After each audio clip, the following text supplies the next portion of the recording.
சனாதன பாரதியும் சமத்துவ பெரியாரும் சிறப்பு கருத்தரங்கம். சிறப்புரை தோழர் வாலசா வல்லவன், வழக்கறிஞர் சாரநாத், தோழர் அதமம் மனோஜ்குமார், தோழர் மைனர் விஜய், தோழர் கரிகாலன், தோழர் முகமது ராய். நாள் டிசம்பர் 17, 2025 புதன்கிழமை மாலை 5 மணிக்கு. இடம் விஜய் திருமண மண்டபம், பெரியார் சிலை அருகில், ராயப்பேட்டை, சென்னை. நிகழ்ச்சி ஏற்பாடு தந்தை பெரியார் திராவிடர் கழகம். திருப்பரங்குன்றம் கார்த்திகை தீப வழக்கில் இன்று மதுரை போலீஸ் கமிஷனர் தரப்பில் உச்சநீதிமன்ற மூத்த வழக்கறிஞர் விகாஸ் சிங் அவர்கள் ஆஜராகி வாதங்களை எடுத்து வைத்தார். அதன் பின்பு வக்ஃப் போர்டின் வழக்கறிஞர் தனது வாதங்களை முன்வைத்தார். அதனைத் தொடர்ந்து ராம ரவிக்குமார் மற்றும் அவரை சார்ந்தவர்கள் மூத்த வழக்கறிஞர் குரு கிருஷ்ணகுமார் உள்ளிட்டோர் தங்கள் வாதங்களை முன்வைத்தார்கள். மதுரை காவல் ஆணையாளர் தரப்பில் நீதிமன்றத்தில் வைக்கப்பட்ட வாதங்கள் என்னவென்றால், ராம ரவிக்குமாருக்கு ஆர்டிகல் 25 படி அடிப்படை உரிமை இருக்கிறது என்று சொல்கிறார்கள். 2014 ஆண்டிலே சுப்பிரமணியன் என்பவர் உச்சி பிள்ளையார் கோயில் அருகே தீபம் ஏற்றுவது ஆகமத்துக்கு முரணானது, எனது மத வழிபாட்டு உரிமை பாதிக்கப்படுகிறது என்று நீதிமன்றத்தில் வழக்கு தொடர்ந்தார். அந்த வழக்கிலே மத வழிபாட்டு உரிமை எதுவும் பாதிக்கப்படவில்லை. மலை உச்சியிலே தீபம் ஏற்ற வேண்டும் என்று சொல்வதற்கான ஆகம ஆதாரங்கள் ஏதும் இல்லை. மூன்றாவதாக அவரது சட்டப்படியான உரிமை என்ன என்பதை அவர் நீதிமன்றத்திலே தெளிவுபடுத்தவில்லை. அவற்றை தீர்மானிக்க வேண்டியது கோயிலோட நிர்வாகம்தான் என்று சொல்லி தள்ளுபடி செய்திருக்கிறார்கள். எனவே ராம ரவிக்குமார் அவர்களின் மத அடிப்படையிலான அடிப்படை உரிமையோ மத வழிபாட்டு உரிமையோ அதே போல காமன் லாவில் உள்ள உரிமையோ எந்த வகையிலும் பாதிக்கப்படவில்லை என்பதை இந்த நீதிமன்றம் ஏற்கனவே உறுதி செய்திருக்கிறது. 2014 நீதிபதி திரு வேணுகோபால் அவர்களின் 2 தீர்ப்புகள்.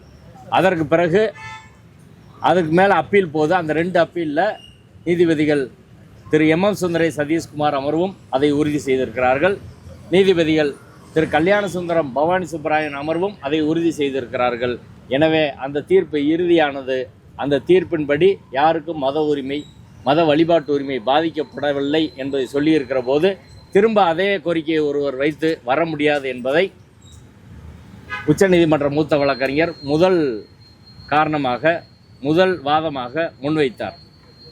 இரண்டாவதாக 1923 ஆண்டு தீர்ப்பு மதுரை சார்பு நீதிமன்ற நீதிபதி ராம் ஐயரின் தீர்ப்பில் ஒரு விஷயம் மிக தெளிவாக குறிப்பிடப்பட்டிருக்கிறது. 1872 ஆண்டும் 1912 ஆண்டும் 2 முறை தர்கா அருகில் உள்ள மலை உச்சியில் தீபம் ஏற்றுவதற்கான முயற்சி மேற்கொள்ளப்பட்டது. அந்த முயற்சி சட்டம் ஒழுங்கு பிரச்சனையை உருவாக்கும் என்பதாலும் தர்கா அருகில் உள்ள மலை உச்சியில் கார்த்திகை தீபம் ஏற்றுவது வழக்கமில்லை என்பதாலும், முக்கியமாக இதை சொன்னார், கஸ்டமரி ரைட் இல்லை என்பதாலும் அன்றைய நீதிபதியான மாவட்ட ஆட்சியர், அன்னைக்கு டிஸ்ட்ரிக்ட் கலெக்டர் தான் மாவட்ட நீதிபதி, அதனை தடுத்திருக்கிறார். எனவே 1923 ஆண்டு தீர்ப்பு என்பது மிக தெளிவாக மலை உச்சியில் கார்த்திகை தீபம் ஏற்றுவது வழக்கம் இல்லை என்பதை உறுதி செய்திருக்கிறது. ஏற்கனவே நடந்த முயற்சி சட்டம் ஒழுங்கு பிரச்சனையை உருவாக்கும் என்று தடுக்கப்பட்டிருக்கிறது. எனவே 1923 தீர்ப்பு என்பது முக்கியமானது என்பதை மூத்த வழக்கறிஞர் அவர்கள் சொன்னார். அந்த 1923 தீர்ப்பைத்தான் 1996 ஆண்டு நீதிபதி கனகராஜ் அவர்கள் தீர்ப்பில் 1996 சொல்லியிருக்காரு. அந்த தீர்ப்பின் முதல் டைரக்ஷனை 1923 ஆண்டு தீர்ப்பை மதிக்க வேண்டும், அந்த தீர்ப்பை எல்லா தரப்பும் ஏற்றுக்கொள்ள வேண்டும் என்று 1996 திரும்ப சொல்லியிருக்காரு. இந்த 96 தீர்ப்பை வைத்துத்தான் இப்போது ராம ரவிக்குமார் வழக்கு போட்டிருக்கிறார். எனவே 96 தீர்ப்பில் 1923 தீர்ப்பை மதிக்க வேண்டும் என்று சொல்லி இருக்கிறார்கள். அந்த 1923 தீர்ப்பில் இது கஷ்டம் இல்லை, பழக்கம் இல்லை, கோயிலோட பழக்கம் இல்லை, இது சட்டம் ஒழுங்கு பிரச்சனையை உருவாக்கும் என்று சொல்லிவிட்டார்கள். எனவே அந்த தீர்ப்பு 1990 அந்த தீர்ப்பு மறுபடியும் 1996 உறுதி பண்ணியிருக்கிறாங்க. அந்த தீர்ப்பை எல்லோரும் மதிக்க வேண்டும். அதற்கப்புறம் இப்போ உள்ள நீதிபதி அவர்களும் அந்த தீர்ப்பை மதிக்க வேண்டும். ஆனால் அதற்கு மாறாக அவர் தீர்ப்பு வழங்கி இருக்கிறார் அப்படின்னு சொல்றார். மூன்றாவது காரணம் என்ன சொன்னார்னா, தீபத்தூண் என்கிற வார்த்தை எங்கிருந்து நீதிபதி எடுத்தாரு? தீபத்தூண் என்ற வார்த்தை ராம ரவிக்குமாரோ மற்றவங்க ராம ரவிக்குமார் வழக்கில் எங்கேயுமே சொல்லலை, அவர் பெட்டிஷனில் எங்கேயுமே சொல்லலை. அதற்கு எந்த ஆதாரமும் எவிடன்ஸும் கொடுக்கல. யாருமே நீதிமன்றத்தில் அது தீபத்தூண் என்பதற்கான ஆதாரங்களை தராத போது நீதிபதி அவர்கள் எங்கிருந்து அதை எடுத்தார்? இதை உச்சநீதிமன்றம் மூத்த வழக்கறிஞர் கேட்டார். இப்போ தீபத்தூண் என்பது நீதிபதியோட கற்பனை. தீபத்தூண் என்பது நீதிபதி GR சுவாமிநாதன் அவர்களுடைய கற்பனை. அது fiction or imagination of the learned single judge என்று சொன்னார். தீபத்தூண் என்பது 1923 1920 2024 வரை எங்கேயுமே வரல, எந்த வழக்கிலையும் வரல. இவங்களும் இப்போ கேஸில் அவர் பெட்டிஷனில் சொல்லலை, ரிட் அபிடவிட்டில் மட்டும் சொல்கிறாங்க. அதுக்கு எந்த ஆதாரம் கொடுக்கல. அப்படி இருக்கிற போது நீதிபதி அவர்கள் இந்த வார்த்தையை எங்கேருந்து எடுத்தார்? தீபத்தூண் என்பது நீதிபதி அவர்களின் கண்டுபிடிப்பு, அவரது கற்பனை, அவரோட ஃபிக்ஷன் அல்லது இமேஜினேஷன் என்ற வார்த்தையை உச்சநீதிமன்ற மூத்த வழக்கறிஞர் நீதிமன்றத்தில் சொன்னார். அடுத்து அதற்கு பிறகு தொடர்ச்சியாக நடக்கிற கண்டெம்ட் வழக்கில் கூட நீதிபதி அவர்கள் அடுத்து சீஃப் செக்ரட்டரி வரணும், ADGP லா அண்ட் ஆர்டர் வரணும், இவங்க ஏற்றலைன்னா CSF போலீஸ் போய் ராம ரவிக்குமாரை ஏற்றணும், இப்படி பல்வேறு உத்தரவுகளை வழங்குகிறார். இது எல்லாம் அரசியல் சட்டத்துக்கு முரணானது.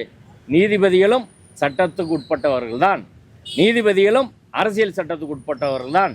நீதிபதிகள் contempt of court act follow பண்ணணும். அப்படி இல்லாமல் நீதிபதி அவர் சொந்த விருப்பத்திற்கு வரிசையாக உத்தரவுகளை பிறப்பித்து கொண்டு இருக்கிறார். என்ன வார்த்தை சொன்னார்னா, அந்த ஜட்ஜ் அவரோட விம்ஸ் அண்ட் ஃபேன்சிஸ் என்ற வார்த்தையை பயன்படுத்துகிறார். Whims and fancies of learned single judge அவர் வரிசையாக உத்தரவு போட்டிருக்கிறாரு. நீதிமன்றமும் அரசியல் சட்டத்துக்கு உட்பட்டது என்பதை மிக தெளிவாக உச்சநீதிமன்ற மூத்த வழக்கறிஞர் சொன்னார். அதற்கு பிறகு பப்ளிக் ஆர்டர்ன்ற பாயிண்டில் 1862 செய்யப்பட்ட முயற்சி முறியடிக்கப்பட்டு இருக்கிறது அன்றைய அரசால். அதுக்கப்புறம் 1912. அதற்கு பிறகு 150 ஆண்டுகளுக்கு மேலாக அங்கு உள்ள மக்கள் எந்த பிரச்சனையும் இல்லாமல் அமைதியாக வாழ்ந்துக்கிட்டு இருக்காங்க. அங்கே இந்துக்களும் முஸ்லீம்களும் கோயில் நிர்வாகம், தர்கா நிர்வாகம், கார்த்திகை தீர்த்தமாக எந்த பிரச்சனையும் 150 வருஷமாக கிடையாது. 150 வருஷமாக இல்லாத பிரச்சனையை இப்போ உருவாக்கி கொண்டு வராங்க. அது பப்ளிக் ஆர்டர் அப்படின்றது ரொம்ப ரொம்ப முக்கியமானது. ஆர்டிகல் 25ல் ஒரு மத வழிபாட்டு உரிமை என்பது அப்சல்யூட் ரைட் கிடையாது, முற்றான உரிமை கிடையாது. மத வழிபாட்டு உரிமைக்கு 3 கேவியட் இருக்குது. ஒன்று, subject to public order, morality and health. இங்கே பப்ளிக் ஆர்டர் இன்வால்வ் ஆகிருக்கு. இது நடந்தால் ஒரு மிகப்பெரிய பிரச்சனை வரும். ராம ரவிக்குமார் அபிடவிட்டில் இதில் பல லட்சம் பக்தர்கள் வருவாங்க அப்படி இப்படியெல்லாம் போட்டிருக்கிறாங்க. இதெல்லாம் அந்த இடத்துல எப்படி பப்ளிக் ஆர்டர் காப்பாற்றப்படும்? அந்த இடத்துக்கு போகிறதுக்கு தர்காவுக்கு சொந்தமான 4 படியை பயன்படுத்தினா பரவாயில்லை என்று நீதிபதி திரு GR சாமிநாதன் அவர் சொல்லியிருக்கிறார். தர்கா படியை பயன்படுத்தி பல ஆயிரம் பேர் அங்கே போகிற போது அங்கே என்ன நடக்கும்? அது ஒரு மத பிரச்சனையாக மாறும், மத கலவரமாக மாறும். அதை அனுமதிக்க முடியுமா? ஒரு ஸ்டேட் அதை அனுமதிக்க முடியுமா? ஒரு அரசாங்கம் அதை அனுமதிக்க முடியுமா? எனவே பப்ளிக் ஆர்டர் எங்களுக்கு ரொம்ப முக்கியம். பொது அமைதியை பாதுகாப்பதோடு ஸ்டேட்டோட வேலை அது. அந்த பப்ளிக் ஆர்டரை நாங்கள் மீற முடியாது.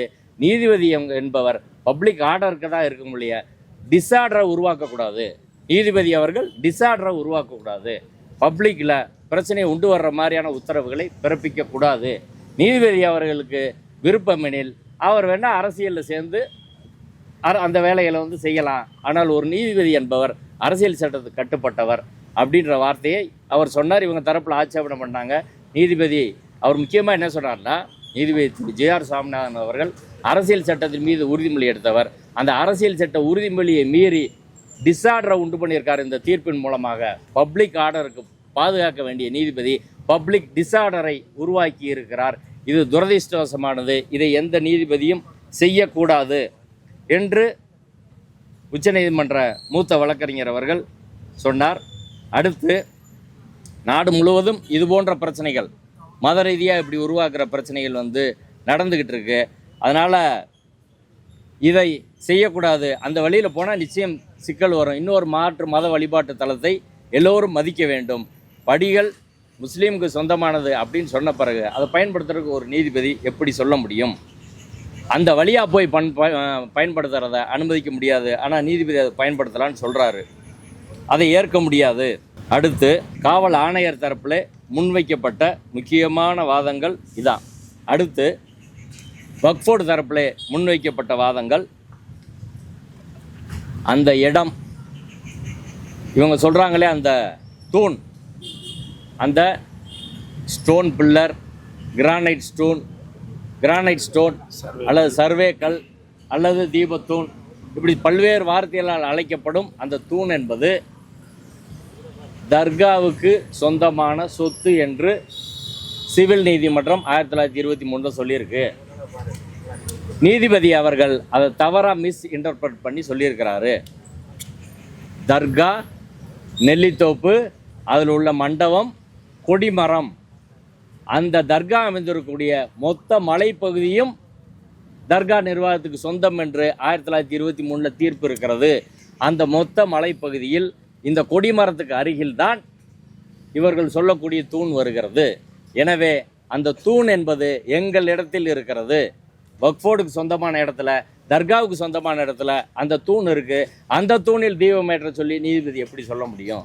அப்படி சொல்லவே முடியாது. ஒன்று. ரெண்டாவது, நாங்கள் கடைசி நாளில் தான் எங்களுக்கு நோட்டீஸ் வந்துச்சு. எந்த கேஸ் பேப்பர்ஸும் எங்கிட்ட இல்லை. நாங்கள் பதிமூணு தாக்கல் செய்வதற்கு நாங்கள் வாய்ப்பு கேட்டோம். கடைசியில் 28ஆம் தேதி வாய்ப்பு கேட்டோம். நீதிபதி எங்களுக்கு கொடுக்கவே இல்லை. எங்களுக்கு வாய்ப்பு கொடுக்காமலேயே இந்த தீர்ப்பு வழங்கப்பட்டு இருக்கிறது. எனவே இந்த தீர்ப்பு செல்லாது. மூன்றாவது, நாங்கள் வக்ஃபோர்டு தரப்பில் இந்த பிரச்சனையை அமைதியான முறையில் அமர்ந்து பேசி நீதிமன்ற மேற்பார்வையில் தீர்த்து கொள்ள தயாராக இருக்கிறோம். எந்த பிரச்சனையை நாங்கள் உருவாக்க விரும்பலை. எல்லா தரப்பும் வரட்டும். நீங்கள் ஓய்வு பெற்ற நீதிபதியில் வைத்து கூட நீங்கள் பேச்சுவார்த்தை நடத்தலாம். எங்கள் தரப்பு, வக்ஃபோர்டு தரப்பு அதற்கு தயாராக இருக்கிறோம் என்ற வாதத்தை அவர் முன்வைத்தார். அந்த வாதத்தை நீதிபதி அவர்களும் அதை கேட்டு எதிர்த்தரப்பில் ராமரவிக்குமார் தரப்பில் அதற்கு வாய்ப்பு இருக்கிறதா, ஒவ்வொரு வருஷம் இது பிரச்சனை வருது, ஒவ்வொரு வருஷம் சிக்கலாகுது, ஒவ்வொரு வருஷம் கேஸ் போடுறாங்க, ஒவ்வொரு வருஷம் ஒரு ஃபைண்டிங்ஸ் வருது, ஒவ்வொரு வருஷம் போராட்டம் நடக்குது, இப்போ இதை பேசி முடிக்கிறதுல உங்களுக்கு என்ன பிரச்சனை? அவங்க தரப்பு தயாராக இருக்குன்னு சொல்கிறாங்களே, உங்கள் தரப்பில் நீங்கள் ஏன் பேசக்கூடாது என்று நீதிபதி அவர்கள் கேட்டார். மூத்த நீதிபதி ஜெயச்சந்திரன் அவர்கள் ராமரவிக்குமார் தரப்புக்காக ஆஜரான உச்சநீதிமன்ற மூத்த வழக்கறிஞர் குரு கிருஷ்ணகுமார் அவர்களிடம் கேட்டார். அதற்கு அவர்களிடம் கேட்டுவிட்டு, இப்போதைக்கு அவர்கள் இது ரொம்ப டிலே ஆகுன்றதுனால நாங்கள் இப்போதைக்கு தயார் இல்லை, இந்த அமைதி பேச்சுவார்த்தைக்கோ சமாதான பேச்சுவார்த்தைக்கோ இப்போதைக்கு நாங்கள் தயார் கிடையாது என்ற பதிலை நீதிமன்றத்திலே அவர்கள் சொன்னார்கள். ஆனாலும் குரு கிருஷ்ணகுமார் அவர்கள் திரும்பவும் நான் அவங்ககிட்ட பேசுகிறேன், பேசி அவர்கள் சொன்ன உடனே நான் நீதிமன்றத்தில் திரும்பவும் நாங்கள் தெரியப்படுத்துகிறோம் என்று சொன்னார்கள். எனவே வக்ஃபோர்டு தரப்பிலே நாங்கள் எந்த அமைதி பேச்சுவார்த்தைக்கும் தயார். நீதிமன்ற கண்காணிப்பிலே பேசினால் இந்த பிரச்சனையை அமைதியாக நாங்கள் முடித்துக்கொள்ள தயாராக இருக்கிறோம் என்ற அவர்கள் தரப்பு விருப்பத்தை நீதிமன்றத்திலே சொன்னார்கள். நீதிமன்றத்தில் சில டாக்குமெண்ட்லாம் கொடுத்துருக்காங்க. எழுத்துப்பூர்வமான வாதங்களையும் சொல்லியிருக்கிறாங்க.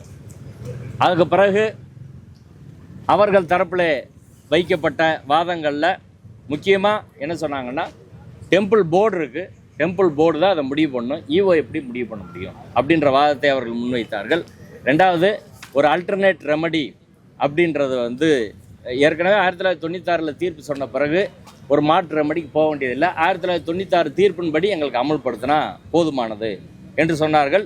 இன்னும் பல்வேறு அவர்கள் தரப்பு என்னென்ன வாதங்கள் வைத்தார் என்று அவர்கள் தரப்பு வழக்கறிஞர்கள் அவர்கள் விளக்குவார்கள்.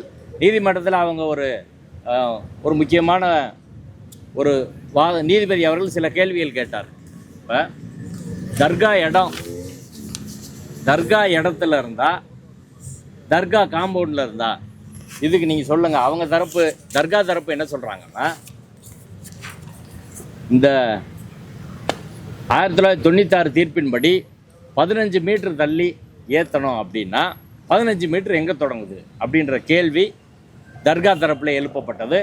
அந்த 15 மீட்டர் என்பது whole top of the hillock, தர்கா இருக்கக்கூடிய மொத்த மலைப்பகுதியையும் அவர்களுக்கு சொந்தம். அது எங்கே முடியுதோ அதிலிருந்து தான் ஸ்டார்ட் ஆகுது ஒழிய இந்த தர்கா காம்பவுண்ட்லேருந்து கிடையாது என்பதை அவர்கள் வாதமாக முன்வைத்தார்கள். அதுக்கு என்ன நீங்கள் பதில் சொல்கிறீங்க? தர்காவுக்கு எங்கே இடம் முடியுன்றது இதுவரை அளக்கப்படவில்லை. அதை அளந்து அதுலேருந்து 15 மீட்டர் தள்ளினா தர்காவுக்கு பிரச்சனை இல்லைன்னு அவங்க சொல்லிட்டாங்க. அதுக்கு நீங்கள் என்ன சொல்கிறீங்க என்று கேட்டார். அதற்கு அவர்கள் தரப்பு மூத்த வழக்கறிஞர், இல்லை காம்பவுண்டுன்னு ஏற்கனவே நீதிபதி சிங்கிள் ஜட்ஜ் அவர் தீர்ப்பில் வந்து சொல்லியிருக்கிறாரு. காம்பவுண்ட் பண்ணால் அதுக்கு மேலேன்றது எப்படி சொல்ல முடியும்? இது ஏற்கனவே தீர்ப்பில் வந்து முடிவாயிருச்சுன்னு ஜட்ஜு சொல்லியிருக்கிறாரு. ஏற்கனவே 1923 தீர்ப்பிலே முடிவாகி விட்டது என்று ஜட்ஜு சொல்லியிருக்கிறாரு. அதனால் அந்த தீர்ப்பின்படி தான் நாங்கள் அமல்படுத்தணும்னு நினைக்கிறோம். அந்த தீர்ப்பு வந்து இன்னொரு இடத்துல பண்ணலான்னு சொல்லியிருக்காங்கல்ல, சரி இன்னொரு இடத்துல பண்ணலான்னு சொல்லியிருக்காங்க, கரெக்டு தான். நீதிபதி அவர்கள் கேட்டார், அந்த எந்த இடம் முடிவு பண்ணுறது யாருக்கு அந்த அதிகாரம் இருக்குது? கோயிலுக்கு தானே அதிகாரம் கொடுத்துருக்குறாங்க அப்படின்னு கேட்டார். கோயிலுக்கு அதிகாரம் கொடுத்துருக்குறாங்க, ஆனால் இப்போ பக்தர்கள் விருப்பத்துக்கு செய்யணும்னு சொல்லியிருக்கிறாங்க. அதான் பக்தர்கள் கேட்குறாங்க, கோயில் அதை முடிவு பண்ணணும் என்று பதில் சொன்னார்கள். மொத்தத்தில் இன்றைக்கி நடந்த வாதத்தில் முக்கியமாக பப்ளிக் ஆர்டர் அப்படின்றது ஒரு ஸ்டேட்டுக்கு ரொம்ப ரொம்ப முக்கியம். மக்கள் அமைதியான முறையில் வாழ்ந்து கொண்டு இருக்கிறார்கள். அதில் பிரச்சனையை உருவாக்க தேவையில்லை. ஒரு அரசாங்கம் அதைத்தான் நாங்கள் செய்வோம் என்ற வகையில் சொன்னார்கள். நேற்றைய தினம் அது சமணர்கள் பயன்படுத்திய ஒரு தூண் என்பதான வாதம் மூத்த வழக்கறிஞர், கோயிலுக்காக ஆஜரான மூத்த வழக்கறிஞர் ஜோதி சார்பிலே முன்வைக்கப்பட்டது. எங்கள் கருத்து என்னன்னா, அந்த இப்போ பிரச்சனைக்குள்ளாக இருக்கக்கூடிய அந்த ஸ்டோன், அந்த கல் தூண் என்பது சர்வே ஸ்டோன் என்பதை நாங்கள் மிக தெளிவாக ஆரம்பத்திலிருந்து சொல்கிறோம். அதற்கான ஆதாரங்களை மாவட்ட ஆட்சியரிடம் நேரடியாக சமர்ப்பித்திருக்கிறோம். தமிழ்நாடு அரசு அதற்கான ஆதாரங்களை திரட்டி வச்சுருக்கிறாங்க, டேபிள்லே வச்சுருக்கிறாங்க. ஜட்ஜிட்ட எதுக்கு கொடுக்க மாட்டுறாங்க? அரசோட நிலைப்பாடு என்ன? உண்மையை கோர்ட்டில் சொல்லணுமா இல்லையா? ஏன் தமிழ்நாடு அரசு சொல்ல மாட்டுறாங்க? எதுக்கு தயங்குறாங்க? இன்னைக்கு அவர்கள் தரப்பில் வைக்கப்பட்ட வாதத்தில் அந்த ஸ்டோன் என்னன்றது இதுவரை அவங்க கிளியராக சொல்லலை அப்படின்னு தமிழ்நாடு அரசை நோக்கி அவர்கள் கேட்கிறார்கள். அது என்ன கல்லுன்னு இதுவரை அவங்க சொல்ல மாட்டுறாங்க, ஆளாளுக்கு ஒன்று சொல்கிறாங்க அப்படின்னு. இப்போ தமிழ்நாடு அரசின் சார்பில் ஏற்கனவே ஆஜராகி வாதிட்ட மூத்த வழக்கறிஞர், தமிழ்நாடு அரசு சார்பில் கோயில் நிர்வாகம் ஈஓ சார்பாக வாதிட்ட மூத்த வழக்கறிஞர் மாசிலாமணி அவர்கள் அது கிரானைட் ஸ்டோன் அல்லது சர்வே ஸ்டோன் அப்படின்னு சொல்கிறாரு. நேற்று அதே கோயிலுக்கு ஆஜராகி வாதிட்ட மூத்த வழக்கறிஞர் ஜோதி அவர்கள் அது சமணர் காலத்து தூணா இருக்கலாம் அப்படின்னு அவர் சொல்கிறாரு. இந்த குழப்பங்கள்லாம் எதுக்கு வருதுன்னு எங்களுக்கு புரியலை. அது சர்வே ஸ்டோன் என்பதற்கான ஆதாரங்கள் வெள்ளையர் பிரிட்டிஷ் காலத்திலிருந்தே மிக தெளிவாக இருக்கிறது. அடுத்து 2022 சர்வே டிபார்ட்மெண்ட் ஆஃப் இந்தியா மிக தெளிவாக அந்த 2 ஜிடி ஸ்டேஷன் அங்கே இருக்குன்னு கொடுத்துருக்குறாங்க. இதையும் நாங்கள் அரசாங்கத்திற்கு கொடுத்துருக்குறோம். தொல்லியல் துறையை நீங்கள் ஆய்வு பண்ணீங்க, அதை ஏன் நீதிமன்றத்தில் சொல்ல மாட்டீங்க? நீதிமன்றத்தில் தமிழக அரசு ஒரு கிளியரான ஸ்டாண்ட் எடுக்கணும். இப்போ ஏன் ஹெச்ஆர்என்சிக்குள்ளே இந்த குழப்பங்கள் நடக்குது, யார் அதுக்கு காரணம் அப்படின்னு தெரியல. ஒரு ஸ்டாண்ட் எடுத்து கிளியராக பேசணும். தமிழ்நாடு அரசுக்கு எல்லா ஆவணங்கள் அவங்ககிட்ட இருக்குது, சர்வே டிபார்ட்மெண்ட் இருக்குது, தொல்லியல் டிபார்ட்மெண்ட் இருக்குது. அதை அவங்க சொல்ல வேண்டியதானே? சொன்னால் ஒரு காரணங்களை அவர்கள் முன்வைக்கிறார்கள். இது ஒன்றிய அரசின் தொல்லியல் துறை ஆய்வுக்கு போயிடும். இப்போ நீங்கள் சொல்லைனால அது ஆய்வு நீதிபதியில் நினச்சா கொடுக்க முடியுமே? ஆய்வு பண்ணட்டுமே, அது சர்வே ஸ்டோன் தானே. தமிழ்நாடு அரசு தொல்லியல் துறையும் சேர்ந்து எல்லாரும் ஆய்வு பண்ணட்டும். அது என்ன பிரச்சனை? இப்போ தமிழ்நாடு அரசு கையில் வைத்திருக்க ஆவணங்களை நீதிமன்றத்தில் தருவதற்கு அவர்களுக்கு என்ன தயக்கம்? ஒரு காங்கிரீட்டான ஸ்டாண்ட் எடுக்கிறதுல என்ன பிரச்சனை? உண்மையே நீதிமன்றத்தில் சொல்ல வேண்டும். இப்படி குழப்பத்துக்கு வழிவகக்கூடாது. நாளை தினம் நடக்கிற வாதத்தில் ரிப்ளையில் ஏஜி பேசுகிறதா சொல்லியிருக்காங்க. நாங்கள் தமிழக முதல்வருக்கு கோரிக்கை வைக்கிறோம், இதில் சேகர் பாபு உழப்புவார். முதல்வர் அவர்கள் இதில் நேரடியாக தலையிடணும். தலையிட்டு ஒரு கரெக்டான ஸ்டாண்ட் எடுத்து நீதிமன்றத்திலே முன்வைக்க வேண்டும். அதற்குரிய ஆவணங்களை நீதிமன்றத்திலே தாக்கல் செய்ய வேண்டும். அப்படி செய்யாமல் இருந்தால் பல குழப்பங்களுக்கு எதிர்காலத்திலே வழிவகுக்கும். இன்னும் ஒரு 25 வருஷத்துக்கு ஒரு முக்கியமான ஒரு பிரச்சனை. எனவே வக்ஃப் போர்டு தரப்பும் தங்கள் வாதங்களை எழுத்துப்பூர்வமாக வைக்கணும். போகிற போக்கில் இன்றைக்கி ஒரு பேசிட்டு போகிறது, ஒரு சீனியர் அட்வொகேட் இல்லாமல் பேசிட்டு போகிறது என்பது இந்த பிரச்சனையின் தீவிரத்தை அவர்கள் புரிந்து கொள்ளவில்லை என்பதை உணர்த்துகிறது. வக்ஃப் போர்டு இன்னைக்கு வாதங்கள் வச்சாங்க, ஆனால் ரிட்டனாக ஒன்றும் கொடுக்கல, டாக்குமெண்ட் எதுவும் ஃபைல் பண்ணல. இப்படி ஒரு முக்கியமான பிரச்சனையில் வக்ஃப் போர்டு நடந்து கொள்வது என்பது வருத்தத்துக்குரிய விஷயம். எனவே வக்ஃப் போர்டுக்கும் நாங்கள் மக்கள் வாயிலாக வேண்டுகோள் வைக்கிறோம், நிறையா ரிட்டனாக நீதிமன்றத்தில் ஃபைல் பண்ணுங்கள். இல்லாவிட்டால் இது வரலாற்று தவறாக மாறும். முதல்வர் அவர்கள் இதில் நேரடியாக தலையிட்டு கவனம் செலுத்தணும்.